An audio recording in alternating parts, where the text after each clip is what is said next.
provocation this morning is that not all data are useful, even if they are very costly to produce or analyse.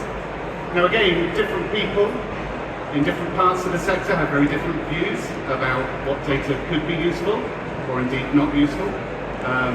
Some universities, in the kinds of studies that we're drawing on today, for example, have reported feeling that EdTech products may not necessarily be that useful to support the kinds of teaching and learning that they want to support in their institutions.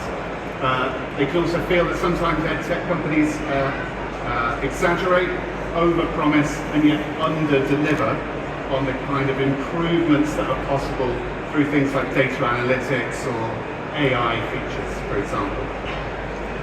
Some data products aren't particularly useful to universities either, because they don't really represent what they claim they represent. So, learning analytics, for example, or some forms of learning analytics, they don't represent mental processes of learning itself. They represent observable proxies of kind of measurable behaviours.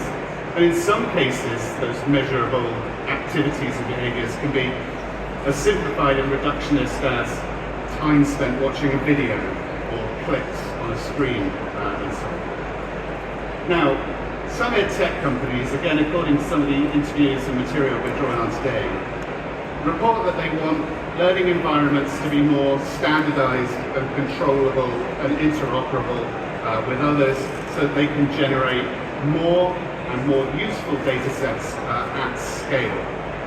But this runs up against the kind of desires of many staff. Many staff in universities are very anxious about the idea of standardised templates for their teaching, because those standardised templates can threaten their academic freedom in terms of constraining course design and so on. Some EdTech companies also want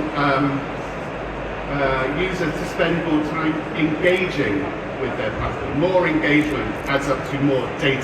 So there's a demand. We want more engagement from our users, the students, the staff in universities. But again, this extended engagement may not be useful to universities themselves.